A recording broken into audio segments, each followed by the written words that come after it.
నమస్తే. తెలుగు రాజ్యంకి స్వాగతం. నేను మీ సంధ్య. ముద్రగడ పద్మనాభం గారు కాపు ఉద్యమ నేతగా, ఒక రాజకీయ నాయకుడిగా మనందరికీ సుపరిచితులు. ఆయన పరమపదించినప్పటి నుంచి అనేక రకాల రాజకీయ కార్యకలాపాలు జరుగుతున్నాయి. బట్ ఇక్కడ దురదృష్టకరమైన విషయం ఏంటంటే కాపు వర్సెస్ కాపు జరగడము అనేది చాలా చాలా దురదృష్టకరమైన విషయం. ఈ ఎంటైర్ ఎపిసోడ్లో ఆయన మరణించిన తర్వాత కూతురు రావడమైనా, కూతుర్ని వద్దని చెప్పడమైనా, షరతులతో కూతుర్ని చూడడమైనా, తర్వాత అధికారిక లాంఛనాలతో కూటమి ప్రభుత్వము అంత్యక్రియలు చేయాలని చెప్తే విపక్షం అడ్డుకోవడం, అంబటి రాంబాబు గారు దానికి తన మీదకి రావడం, ఆయన మీద కేసు నమోదవడము, సంతాప సభలు ఎవరికి వాళ్ళు మించి పెట్టుకోవడము, ఈ డాట్స్ అన్ని కనెక్ట్ చేసుకుంటూ పోతే ఒకటే అర్థమవుతుంది, కాపు వర్సెస్ కాపు అనేది ఇది ఎటు దారి తీయబోతోంది. అంటే వాళ్ళ చేత్తో వాళ్ళకన్నే పొడుచుకునే ఏదైనా తెలియకుండా అంతర్గతంగా స్కెచ్ అనేది నడుస్తుందా తెలుసుకునే ప్రయత్నం చేద్దాం. చరిత్రకారులు, సినీ రాజకీయ విశ్లేషకులు చిలకడ శ్రీకాంత్ గారు మనతో ఉన్నారు. ఆయన మాటల్లో. శ్రీకాంత్ గారు నమస్తే. నమస్కారం సంధ్య గారు. నిజంగా చూసుకుంటే ఇప్పుడున్న దాంట్లో అవునన్నా కాదన్నా లార్జెస్ట్ కమ్యూనిటీ కాపు సామాజిక వర్గం అనేది ఎన్నో సంవత్సరాల నుంచి ఒక విషయానికి సంబంధించి పోరాటం కావచ్చు, లేదు మాకు రావాల్సింది రావట్లేదన్న వాటాకు సంబంధించి కావచ్చు, అనేక రకాల ఉద్యమాలు అక్కడ ఏపీలో జరిగిన ఉదంతాలు మనం చూసాము. ఇప్పుడు చూసుకుంటే అదే కాపులు రెండుగా చీలిపోయి కాపులు వర్సెస్ కాపులు అన్నది ఇప్పుడు తెర మీద కనిపిస్తుంది. ఏం జరుగుతుంది? పార్టీల వారీగా, ప్రాంతాల వారీగా స్పష్టమైనటువంటి విభజన రేఖ అనేది గతంలో ఎప్పుడూ లేని విధంగా మొట్టమొదటిసారి 2024 ఎన్నికల అనంతరం ఈ స్పష్టమైన విభజన రేఖ అయితే సామాజిక వర్గం నడుమ ఇది వచ్చింది అనేది ఎవరూ కాదనలేనటువంటి ఒక నిష్ఠుర సత్యం. పార్టీల మధ్యన ఉండేటటువంటి రాజకీయాలు, అంతర్గత కలహాలు ఇవి ఏవైతే ఉంటాయో వీటికి ఆయా సామాజిక వర్గాలు కొమ్ము కాస్తున్నంతసేపు ఆయా సామాజిక వర్గాలు పాలక పక్షం ఏదైతే వహిస్తుందో, పాలక వర్గంగా ఏ సామాజిక వర్గం అవతరిస్తుందో దాని ఛత్రఛాయలో వీళ్ళు బాగా సేద తీరుతారు. అది ఏ సామాజిక వర్గమైనా కావచ్చు. ఎప్పుడైతే ఈ సామాజిక వర్గాల మధ్యలో తిరుగుబాట్లు అనేవి మొదలవుతాయో, పాలకపక్షం మీద ఏ సామాజిక వర్గమైన తిరుగుబాటు చేస్తుంది అన్న విషయం పాలక వర్గాలకు తెలుస్తుందో, తెలిసిన నాటి నుంచి దీనిని ఎట్లా విభజిద్దాం, ఎట్లా విభజించి వీళ్ళని పాలిద్దాం అనేటటువంటి ఆలోచన ఖచ్చితంగా ఎప్పుడూ పాలకపక్షాలకు, పాలక వర్గాలకు ఉంటుంది. అది ఇప్పుడు స్పష్టంగా ఆంధ్రప్రదేశ్ రాజకీయాలు వాటిని మరింత బాగా తేటతెల్లం చేస్తున్నాయి. 88 కాపునాడు ఆవిర్భావం కావచ్చు, 89లో తెలుగుదేశం పార్టీని గద్దె దింపడం కావచ్చు, 89 డిసెంబర్లో కాంగ్రెస్ పార్టీ అధికారంలోకి రావటం కావచ్చు. అప్పుడు ఆ రోజు వరుసగా 7 సంవత్సరాల కాలం ఆంధ్రప్రదేశ్ని పరిపాలించినటువంటి తెలుగుదేశం పార్టీని పాలకపక్షంగా అవతరించినటువంటి కమ్మ సామాజిక వర్గం మీద కాపు సామాజిక వర్గం చేసినటువంటి ఒకానొక తిరుగుబాటు. ఎందుకు ఖచ్చితంగా ఎలాగైనా సరే తెలుగుదేశం పార్టీని అధికారంలో నుంచి గద్దె దించాలి, మా వంగవీటి మోహన్ రంగారావు గారిని అంతమొందించినటువంటి ప్రభుత్వం, ఈ ప్రభుత్వ హయాంలో ఈ హత్య జరిగింది, హత్యోదంతం జరిగిందని చేసినటువంటి ఒక తిరుగుబాటు అది. ఆ తిరుగుబాటు అనంతరం 89 నుంచి 94 నడుమ ఒక ముఖ్యమంత్రి అవుతారని అనుకుంటే సాధ్యపడినటువంటి పరిస్థితులలో 94 ఎన్నికలకు వచ్చేటప్పటికి రెడ్డి సామాజిక వర్గం మీద ఉన్నటువంటి వ్యతిరేకత, అప్పటికి 8 మంది రాష్ట్ర మంత్రులు చేశారు, ఒకరు కేంద్ర మంత్రిగా ఉన్నారు, ఒకరు డీజీపీ చేశారు, చెప్పుకోదగ్గ స్థాయిలో నామినేటెడ్ పదవులు సామాజిక వర్గానికి చెందినటువంటి చాలామంది దానిని అద్భుతంగా వాటిని స్వీకరించారు, వాటికి న్యాయం చేశారు. అయినా 94 ఎన్నికలకు వచ్చేటప్పటికి కాంగ్రెస్ పార్టీ వరుసగా వాళ్ళు 3 రెడ్డి సామాజిక వర్గం నుంచి ముఖ్యమంత్రులు మార్చారనేటటువంటి ఒక ఆక్రోశంతో తెలుగుదేశం పార్టీకి తిరిగి పట్టం కట్టారు. తెలుగుదేశం పార్టీ చాలా వ్యూహాత్మకంగా 94, 99 ఎన్నికల్లో, 94 ఎన్నికల్లో కావచ్చు, 99 ఎన్నికల్లో కావచ్చు చాలా వ్యూహాత్మకంగా వ్యవహరించింది. సి రామచంద్రయ్య గారు లాంటి వారిని పోటీలో పెట్టకుండా రాజ్యసభకు నామినేట్ చేయటం, పసుపులేటి బ్రహ్మయ్య గారిని రాజంపేట నుంచి పోటీ చేస్తే అప్పుడు సుగవాస్ పాలకొండరాయుడు గారు రాయచోటి నుంచి పోటీ చేస్తే పసుపులేటి బ్రహ్మయ్య గారు గెలిస్తే వారికి రాష్ట్ర మంత్రి బాధ్యతలు అప్పచెప్పడం, తర్వాత తిరుపతి నుంచి ఏ మోహన్ గారికి అవకాశం ఇవ్వడం, శ్రీకాళహస్తి నుంచి ఏఎస్ మనోహర్ గారికి అవకాశం ఇవ్వడం, మనోహర్ గారు ఓడిపోయినా ఆయన మున్సిపల్ చైర్మన్గా రాయలసీమ జిల్లాలో పోటీ చేయడం. నేను ఆంధ్ర ప్రాంతం గురించి కాకుండా రాయలసీమ గురించి మాట్లాడుతున్నాను. అంటే సామాజిక వర్గం పట్ల చాలా ఆచితూచి వ్యవహరించారు. ఈ సందర్భంగా ఒక సంఘటనని నేను గుర్తు చేసుకుంటున్నాను. 94 ఎన్నికలకు ముందు బందరు శాసనసభ నియోజకవర్గం ఇంకా ఎవరికీ కేటాయించలేదు.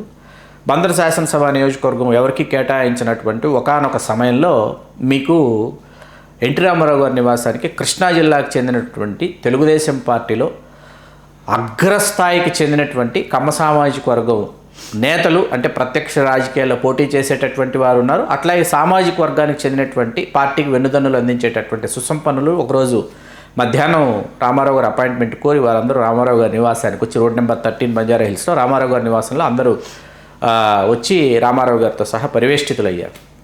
రామారావు గారు ఏంటి అందరూ ఒక్కసారిగా కట్టగట్టుకొని ఇలా వచ్చారని అన్నారు. బొప్పన గంగాధర చౌదరి గారు లాంటి సంపన్నులు, దేవినేని రాజశేఖర్ గారు వీళ్ళందరూ ఉన్నారు, వడ్డే శోభనాథేశ్వరరావు గారు వీళ్ళందరూ ఉండగా వాళ్ళందరూ వ్యక్తపరిచినటువంటి అభిప్రాయం ఏంటంటే, అన్నగారు మన ఉమ్మడి కృష్ణా జిల్లాలో దాదాపుగా అన్నీ అవనిగడ్డ లాంటి చోట కూడా మనం పోటీ చేసి గెలుపొందినటువంటి చరిత్ర కమ్మ సామాజిక వర్గానికి ఉంది. బందరు లోక్సభ నియోజకవర్గం నుంచి కూడా కమ్మ సామాజిక వర్గం పోటీ చేసి గెలుపొందిన చరిత్ర ఉంది.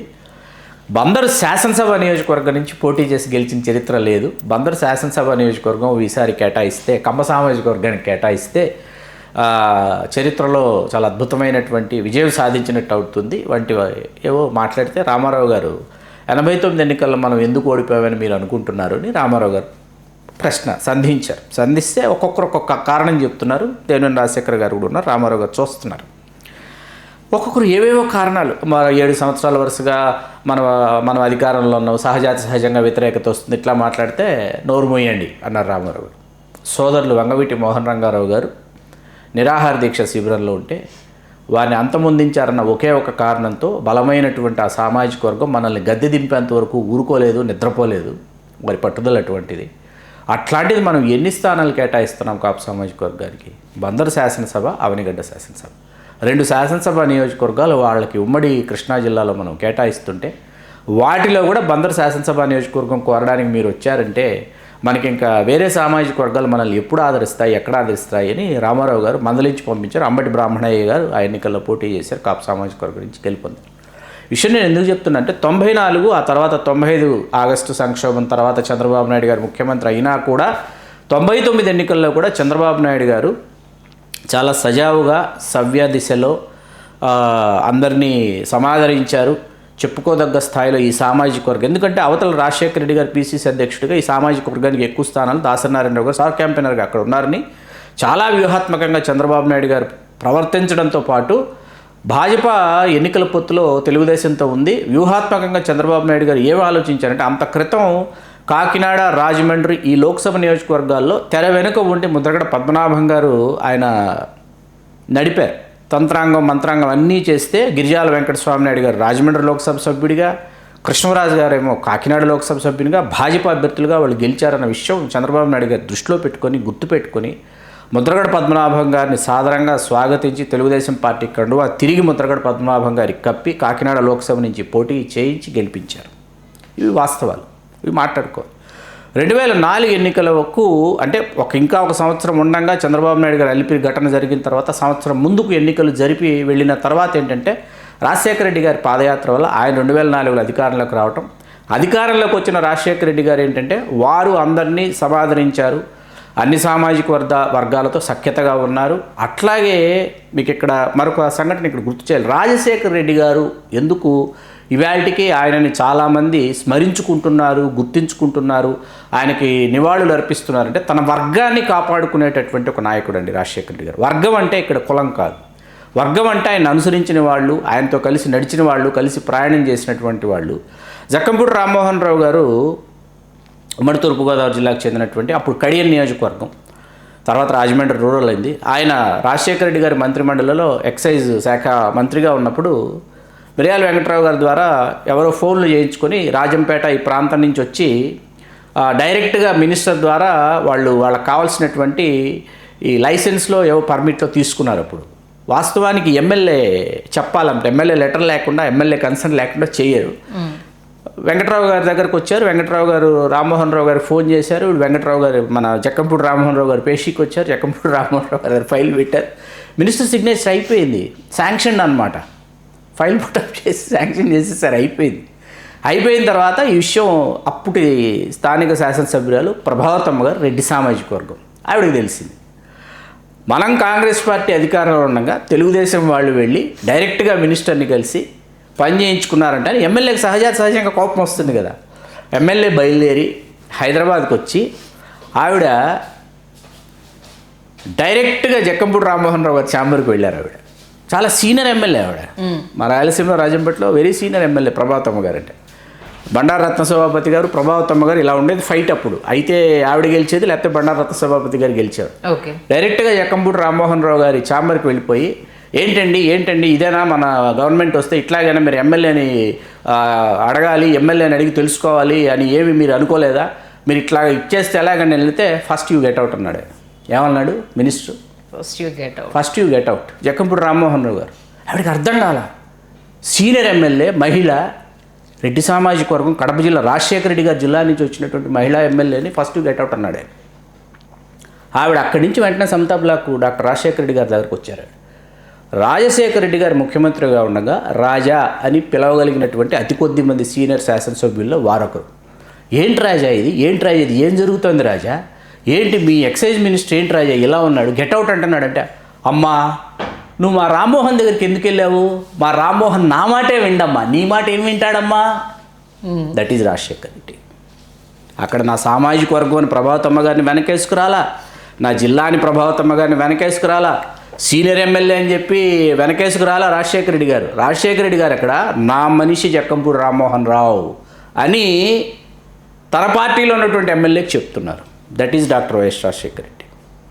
తూర్పుగోదావరి జిల్లాలోకి అడుగు పెట్టాలంటే జక్కంపూడి రామ్మోహన్ రావు గారికి చెప్పి జక్కంపూడి రామ్మోహన్ రావు గారు రమ్మంటే డాక్టర్ వైఎస్ రాజశేఖర రెడ్డి గారు తూర్పుగోదావరి జిల్లాలో అడుగు పెట్టేటటువంటి వారు. అంటే అప్పుడు ఆ రకంగా ఆ స్థాయిలో వాళ్ళ యొక్క అనుబంధం ఉండేది, ఆ వర్గం అట్లా కొనసాగేది, ఆ పోరాట పటిమ అట్లా కొనసాగేది, ఆ నాయకత్వ పటిమ అలా ఉండేది. ఈవేళ ఎలా అయిపోయిందంటే మీరు తర్వాత మనం ఇప్పుడు 2004 ఎన్నికలండి, 2004 ఎన్నికల ఫలితాలు వచ్చిన తర్వాత ఉమ్మడి ఆంధ్రప్రదేశ్ కదా, రవీంద్ర భారతిలో మిర్యాల వెంకట్రావు గారు ఈ గెలిచినటువంటి ఈ సామాజిక వర్గానికి చెందినటువంటి శాసనసభ్యులు అట్లాగే కొంతమంది రాష్ట్ర మంత్రులుగా కూడా అప్పటికి ప్రకటించబడ్డారు. వాళ్ళందరికీ సత్కార మహోత్సవం నిర్వహిస్తూ ఆహ్వానిస్తే పార్టీలకి ప్రాంతాలకు అతీతంగా అందరూ హాజరై ఇక్కడ పార్టీల ప్రసక్తి కానీ పార్టీల యొక్క ఏమంటారు ఊకదంపుడు మా పార్టీయే గొప్పది, మీ పార్టీ కాదు, మీ పార్టీ కాకుండా మా పార్టీ, ఇటువంటి నినాదాలు ఏవీ ఉండవు. వచ్చి సామాజిక సమావేశం, సామాజిక సమస్యలు ఏమైనా ఉంటే వాటి గురించి ప్రస్తావించి అభినందనలు, ఒకరికొకరు పరస్పర కరచాలనాలు చేసుకుని వెంకట్రావు గారు అందరినీ సన్మానించిన తర్వాత కార్యక్రమం ముగిసేదనమాట. 2004లో చెప్తున్నాను. ప్రతి సంవత్సరం ప్రతి ఎన్నికకి, నేను ప్రతి సంవత్సరం కాదు, ప్రతి ఎన్నికల సందర్భంలో 99లో తెలుగుదేశం అధికారంలోకి వచ్చింది. తెలుగుదేశంలోనూ ఈ సామాజిక వర్గంలో శాసనసభ్యులు ఉంటారు, కాంగ్రెస్లోనూ శాసనసభ్యులు ఉంటారు. అప్పుడు బీజేపీలో కూడా పెండెన్ దొరబాబు గారు వీళ్ళు గెలిచారు పిఠాపురం నుంచి. సామాజిక వర్గానికి చెందినటువంటి అందరినీ ఆహ్వానించేవారు, అందరినీ అభినందించేవారు, అందరినీ మనందరం ఒక తాటి మీద ఉండాలి, ఒక మాట మీద ఉండాలి అనుకుని వెళ్ళిపోయేటటువంటి వారు. అంటే ఒక దశ నిర్దేశించేటటువంటి ఒక నాయకుడు ఉండేటటువంటి రోజులు అవి. అంటే పార్టీలే ఉండేవి అంతే. మళ్ళీ కుల మీటింగ్లు వచ్చేటప్పుడు, సామాజిక సమావేశం వచ్చేటప్పుడు ఏకతాటి మీదకి వచ్చేవాళ్ళు, ఒకరినొకరు పరస్పరం గౌరవించుకునేవాళ్ళు, కరచాలనాలు చేసుకునేవాళ్ళు. ఎందుకంటే రేపు వీళ్ళు ఆ పార్టీలకు వెళ్ళొచ్చు, వాళ్ళు ఈ పార్టీలకు రావచ్చు. ఈరోజు మీరు మంత్రిగా ఉండొచ్చు, రేపు నేను మంత్రి అవ్వచ్చు. ఎవరితో ఎప్పుడు ఎక్కడ ఏ అవసరం పడుతుందో, ఎవరిని ఎప్పుడు ఎక్కడ మనం ముఖాముఖి కలుసుకోవాల్సి వస్తుందో మీకు అర్థమవుతుంది కదా. చాలా సుహృద్భావ వాతావరణంలో స్నేహ సంబంధాలు కొనసాగేటటువంటి పరిస్థితుల నుంచి ఈవేళ ఈరోజు వరుసగా ముద్రగడ పద్మనాభం గారి అంత్యక్రియలకి దాదాపుగా కొంత ముందస్తు, ఒక వారం ముందు నుంచి మనం ఒకవేళ వరుసగా జరుగుతున్నటువంటి కార్యక్రమాలు, ఆయన మరణం తర్వాత అంత్యక్రియల తర్వాత సంతాప సభ, మళ్ళీ సంతాప సభలు అంటున్నారు, రాష్ట్ర వ్యాప్తంగా సంతాప సభలు అంటున్నారు. ఇవన్నీ ఒకసారి చూస్తుంటే ఏమనిపిస్తుందంటే సామాజిక వర్గాన్ని నిట్టనిలువుగా పార్టీల వారీగా, ప్రాంతాల వారీగా వీళ్ళని విడగొట్టేశారు, విడదీసేశారు, విభజించేశారు అనేటటువంటి విషయం స్పష్టంగా అర్థమవుతుంది. అంటే గతంలో లేదనా మీ ఉద్దేశం? గతంలో లేదండి. గతంలో ఏంటంటే ఒకరినొకరు గౌరవించుకునేవాళ్ళు, ఒకరి అభిప్రాయాలను ఒకరు విని అర్థం చేసుకునేటటువంటి వాళ్ళు. మీకు వ్యక్తిగతమైనటువంటి ఆరోపణలు కావచ్చు, లేకపోతే వ్యక్తిగతమైనటువంటి విమర్శలు కావచ్చు, వ్యక్తిగత జీవితంలోకి తొంగి చూసేటటువంటి వారు కాదు. వ్యవస్థాగతంగా పార్టీలకు సంబంధించి ఇష్యూస్ మీద విమర్శలు చేసుకునేవాళ్ళు తప్ప. చంద్రబాబు నాయుడు గారు ఏం చేశారంటే, మీరు పలానా సామాజిక వర్గం అనుకోండి, మిమ్మల్ని తిట్టాలంటే మీ సామాజిక వర్గానికి చెందినటువంటి ఈ పార్టీలో ఉన్నటువంటి నేతల చేత తిట్టించేటటువంటి ఒక కార్యక్రమానికి శ్రీకారం చుట్టినటువంటి నేతవారు. దానిని జగన్మోహన్ రెడ్డి గారు పరాకాష్ఠకు తీసుకువెళ్ళిపోయారు. 2019 నుంచి 24 ఎన్నికల మధ్యలో పవన్ కళ్యాణ్ గారిని పదే విమర్శించినటువంటి నాయకులు ఎవరైనా ఉన్నారు వైకాపాలు అంటే పవన్ కళ్యాణ్ గారి సామాజిక వర్గానికి చెందినటువంటి నాయకుల చేతే పవన్ కళ్యాణ్ గారిని విమర్శించేటటువంటి కార్యక్రమాలకు ప్రతిరోజు శ్రీకారం చుట్టారు.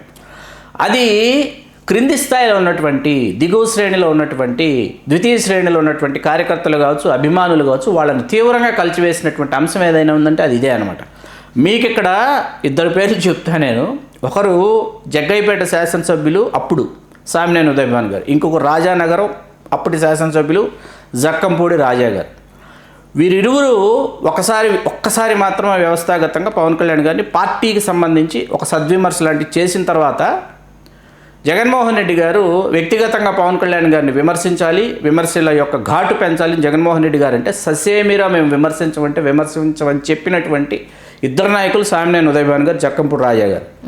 2.5 సంవత్సరాల అనంతరం 2.5 సంవత్సరాలు మళ్ళీ మంత్రుల్ని చేసినటువంటి సందర్భంలో ఖచ్చితంగా రాష్ట్ర మంత్రులు అవుతారనుకున్నటువంటి వాళ్ళు ఉదయభాన్ గారు, జక్కంపూడి రాజా గారు 2 రాష్ట్ర మంత్రులు కాలేదు. దానికి ఇదే కారణం, ఇదే నిదర్శనం. మీకు ఇక్కడ ఇవాళ చంద్రబాబు నాయుడు గారితోనో పవన్ కళ్యాణ్ గారితోనో లేకపోతే లోకేష్ గారితోనో కూటమితోనో యుద్ధం చేయాల్సినటువంటి ప్రతిపక్ష పాత్ర ఎవరు పోషించాలంటే జగన్మోహన్ రెడ్డి గారికి సంబంధించినటువంటి నేతలు, ముఖ్య నేతలు నిర్ణయాలు తీసుకుని ఆ 5 సంవత్సరాల కాలంలో నిర్ణయాధికారం కలిగి ఉండి పార్టీని తమ హస్తగతం చేసుకుని పార్టీని తమ కంబంధ హస్తాల్లో బంధించుకొని అధికారాన్ని అనుభవించినటువంటి సామాజిక వర్గం ఏదైతుందో జగన్మోహన్ రెడ్డి గారి సామాజిక వర్గం ఆ పోరాటం చేయాలి. వాళ్ళు ఆ పోరాటం చేయట్లేదు. ఎవరు ఎక్కడి నుంచి కూడా ఎక్కడ కూడా ఒక చిన్న చడి కానీ చప్పుడు కానీ చేయట్లేదు. ఆయనకు నెల్లూరు జిల్లా నుంచి కాకాని గోవర్ధన్ రెడ్డి గారు ఒకరు రోజు ఏదో ఒక అంశం మీద ఆయన ఒక్కరే లేవనెత్తుతున్నారు, ఆయన ఒక్కరే ఏదో పోరాడుతున్నారు దానికి సంబంధించి. మిగతా ఎవ్వరూ ఎక్కడ రెడ్డి సామాజిక వర్గానికి సంబంధించిన నేతలు ఎవరు కూడా ఎక్కడ ఏమీ మాట్లాడటం లేదు. అక్కడ శ్రీకాకుళం నుంచి చిత్తూరు వరకు, చిత్తూరు నుంచి శ్రీకాకుళం వరకు ఏంటంటే ఈ సామాజిక వర్గాన్ని తీసుకొచ్చి ఈవేళ వైకాపాలు ఉన్నటువంటి వాళ్ళందరూ 5 సంవత్సరాల కాలంలో మా సామాజిక వర్గానికి మనం చేసింది ఏంటి, లేకపోతే మీరు చేసింది ఏంటి, మన ప్రభుత్వం చేసింది ఏంటి అని వైకాపాని అడిగేటటువంటి పరిస్థితి కానీ ప్రశ్నించేటటువంటి పరిస్థితి కానీ పొరపాటును కూడా లేవు అని మనం స్పష్టం చేయదలుచుకున్నాం ఈరోజు. అలా అనుకుంటే ఏ పార్టీలో లేవనే చెప్పాలి కదా. ఇప్పటి వరకు అపరిష్కృతంగా ఉన్న సమస్యల్ని చూస్తే దానికి సంబంధించి చిత్తశుద్ధిగా ఏంటిది రంగా గారి దగ్గర నుంచి చూసుకుంటే ఏవి క్లియర్ అయ్యాయి, ఏవి ముందుకెళ్ళాయి, ఇప్పటికి అసలు వెళ్తాయా? వంగవీటి మోహన రంగారావు గారు నాటి రోజులు, పరిస్థితులు, రాజకీయ సాంస్కృతిక సామాజిక సమీకరణలు వేరు, 2024 ఎన్నికలు వేరు, ఇప్పుడున్నటువంటి రేపు రాబోయే 2029 ఎన్నికలు వేరు. పూర్తిగా పరస్పర విరుద్ధాలు. ఇప్పుడు మీరు ఇక్కడ ఏమన్నారంటే ఇందాక చాలా మంచి అంశం లేవనెత్తారు. మీరు ఏమన్నారు, గతంలో కూడా ఏమీ జరగలేదు. There you are. మీకు కాపు సంక్షేమ కార్పొరేషన్ ఏర్పడిన తర్వాత, ఆంధ్రప్రదేశ్ రాష్ట్ర కాపు సంక్షేమ కార్పొరేషన్ ఏర్పడిన తర్వాత మొట్టమొదటి చలమలశెట్టి రామానుజయ్య గారిని కైకలూరు నియోజకవర్గానికి చెందినటువంటి వారిని చైర్మన్గా నియమిస్తూ, రెడ్డెం అమరేంద్ర కుమార్ గారిని ఎండీగా నియమిస్తూ దీనికి సంబంధించినటువంటి ఆధిపత్యం కానీ లేకపోతే నిర్ణయాధికారం కానీ ఆంధ్రప్రదేశ్ రాష్ట్ర ఉప ముఖ్యమంత్రి వర్యులు మరియు హోంశాఖ మాత్యులైనటువంటి నిమ్మకాయల చినరాజప్ప గారికి చంద్రబాబు నాయుడు గారు అప్పజెప్పారు. అప్పజెప్పిన రోజు విదేశీ విద్యాదీవెన పథకం కింద ఎంతమంది విద్యార్థులు ఆ రోజు విదేశాలకు వెళ్ళారు. ఈవేళ ఉదయం వచ్చి అన్ని పేపర్స్ కరెక్ట్గా ఉంటాయి. నేను సాక్ష్యం. రెడ్డెం అమరేంద్ర కుమార్ గారి దగ్గర ఎండీ కాపు సంక్షేమ కార్పొరేషన్ నేనే సాక్ష్యం. ఈవేళ ఉదయం వచ్చి విదేశీ విద్యాదీవెనకు సంబంధించి ఆ రోజు మంజూరు చేసినటువంటి పైకం 10 లక్షల రూపాయలు. పేపర్స్ అన్నీ కరెక్ట్గా ఉన్నాయి, పర్ఫెక్ట్గా ఉన్నాయి, ఏ కొర్రీ లేదు అని తెలిస్తే మరుసటి రోజు మీరు విద్యార్థినో మీరు మీ ఇంటికి వెళ్ళిన వెంటనే 24 అవర్స్లో ఈ 10 లక్షల రూపాయలు వాళ్ళ అకౌంట్లో క్రెడిట్ అయినటువంటి రోజులు ఉన్నాయి ఆంధ్రప్రదేశ్ రాష్ట్ర కాపు సంక్షేమ కార్పొరేషన్లో. ఇది మనం మాట్లాడుకొని తీరాలి, ఖచ్చితంగా మాట్లాడుకొని తీరాల్సినటువంటి అంశం ఇది. 2 సంవత్సరాల తర్వాత కొత్తపల్లి సుబ్బారెడ్డి గారిని వేశారు. ఆ తర్వాత వైకాపాలో జక్కంపూడి రాజా గారు ఇదే విదేశీ విద్యాదీవెనకు సంబంధించి 300 పైచిలకు విద్యార్థులను ఎంపిక చేసి 36-38 కోట్ల రూపాయలు మంజూరు చేయమని వైకాపా ప్రభుత్వంలో సాక్షాత్తు రాష్ట్ర ముఖ్యమంత్రి వర్యులు జగన్మోహన్ రెడ్డి గారు చుట్టూ ప్రదక్షిణలు చేసినటువంటి విషయం వారే పార్టీ ఓడిపోయిన తర్వాత మరుసటి రోజు ఉదయం ప్రెస్ మీట్ పెట్టి మరీ చెప్పారు జక్కంపూడి రాజా గారు. ఓకే. వారి చుట్టూ జగన్మోహన్ రెడ్డి గారు చుట్టూ ఉన్నటువంటి అధికారులు జగన్మోహన్ రెడ్డి గారి చేత కొన్ని కార్యక్రమాలను ఎలా చెయ్యనివ్వకుండా బుట్టదాఖలు చేశాయి, తుత్తునీయలు చేశాయి వారే తెలియజేశారు. మనమేం తెలియజేయటంలా కొత్తగా ఈవేళ. ఓకే. కొన్ని పార్టీలకు సంబంధించి విధి విధానాలకు సంబంధించి సామాజిక ఇది బీసీ వెల్ఫేర్ కమిషన్లోకి వస్తుందండి కాపు సంక్షేమ కార్పొరేషన్. ఇప్పుడు అసలు కాపు సంక్షేమ కార్పొరేషన్ ఎక్కడుంది, ఏం చేస్తుంది, నిధులు ఎక్కడుంది? మళ్ళీ ఈ ప్రభుత్వంలో కూడా జనసేన పార్టీ కండువా కప్పుకున్నటువంటి స్వయంగా జక్కంపూడి రాజా గారికి, జక్కంపూడి గణేష్ గారికి మామగారు అయినటువంటి కొత్తపల్లి సుబ్బారెడ్డి గారు మళ్ళీ వాళ్ళ చైర్మన్ జనసేనలో. జక్కంపూడి రాజా గారికి, జక్కంపూడి గణేష్ గారికి వారి మామగారే, వీరి సోదరునే కొత్తపల్లి సుబ్బారెడ్డి గారు కుమార్తెకి ఇచ్చారు. శ్రీధర్మ సింధు సహస్ర గారిని వీరి అక్కయ్య గారిని ఇచ్చారు సుబ్బారెడ్డి గారి అబ్బాయికి. అర్థమవుతుంది కదా. ఇప్పుడు ఇక్కడ కాపు సంక్షేమ కార్పొరేషన్ ఈవేళ ఏం చేస్తుంది, ఎక్కడుంది? దీనికి సంబంధించి విచిత్రమైన విషయం ఏంటంటే కాపు సంక్షేమ కార్పొరేషన్కి డైరెక్టర్స్ని అపాయింట్ చేశారండి మొన్న రీసెంట్గా. డైరెక్టర్స్ లిస్టు మొన్న రిలీజ్ చేస్తే రాయలసీమ, నెల్లూరు, ప్రకాశం జిల్లాలకు సంబంధించి తిరుపతి నుంచి కేవలం ఇద్దరిని వేశారండి. 6 జిల్లాలకు కలిపి ఇద్దరిని వేశారు. 6 జిల్లాలకు సంబంధించినటువంటి బలిజలు.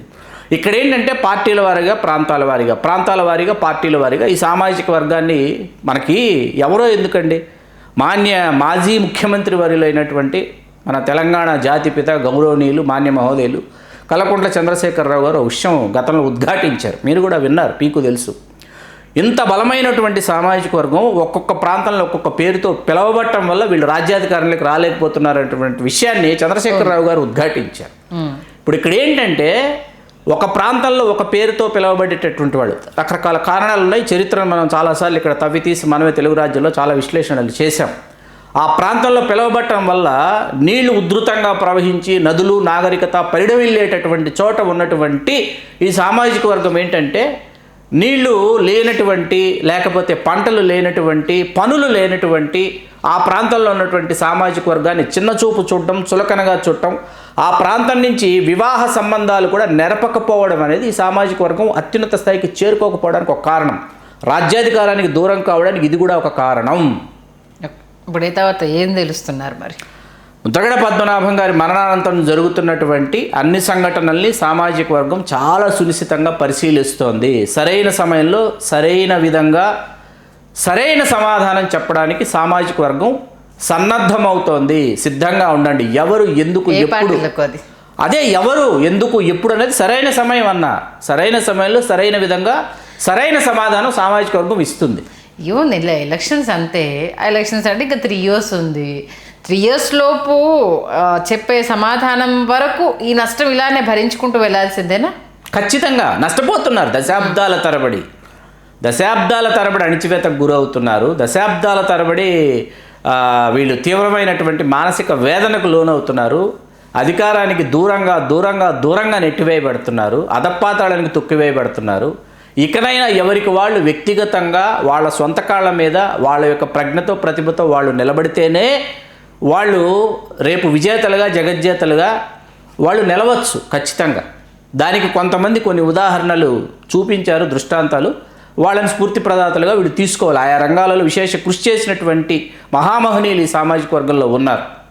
మనం గతంలో కూడా ఈ సామాజిక వర్గానికి ఇవాళ రాకెట్ సైన్స్కు సంబంధించి తను ఒక రాకెట్ తయారు చేసి ఆ రాకెట్ ప్రయోగాన్ని విజయవంతం చేసినటువంటి చంద్ర పవన్ కుమార్ లాంటి వాళ్ళు స్ఫూర్తి ప్రదాతలు కావాలి, కానీ గాదె సాయికృష్ణ లాంటి వాళ్ళు కాదు. గాదె సాయికృష్ణ లాంటి వాళ్ళని హీరోలను చేయకండి, చందన పవన్ కుమార్ లాంటి వాళ్ళని హీరోలుగా తీసుకోండి అని చెప్తున్నాను. చూద్దాం. కానీ రాజకీయాలకు గాదె సాయికృష్ణ లాంటి స్టోరీలే కావాలి కదా. అలాంటివి అయితేనే కదా మనగడ సాగించడానికి ఈజీ అయిపోతుంది, వాళ్ళ పబ్బం గడుపుకోవడానికి. అదే అండి. చూద్దాం. మీరు అన్నట్టు ఎంతవరకు ఆ సామాజిక విప్లవం రాబోతుందనేది. కాపు వర్సెస్ కాపు కాకుండా కాపు అంతా ఏకమయ్యే రోజు వస్తుందా రాదు. వాళ్ళ అసలైన శత్రువు ఎవరో, నిజమైన శత్రువు ఎవరో, వాళ్ళ కంటికి కనపడిన శత్రువు ఎవరో తెలుసుకొని వాళ్ళు పోరాడాలి. సాధ్యమవుతుందో లేదో రాబోయే రోజుల్లో తెలుస్తుంది. మంచి విశ్లేషణ అందించారు. ధన్యవాదాలు శ్రీ. ధన్యవాదాలు సంధ్య గారు. హలో, తెలుగు రాజ్యం ఛానల్ చూస్తున్నారా? సామాజిక, రాజకీయ, జీవన చిత్రణే తెలుగు రాజ్యం. అతిశయోక్తులు, అసత్యాలు ఉండవు. రాజకీయ కోణం కాదు, ప్రజా కోణమే కొలబద్ద. తెలుగు రాజ్యం వీక్షణ మీ ఉత్తమ అభిరుచికి నిదర్శనం.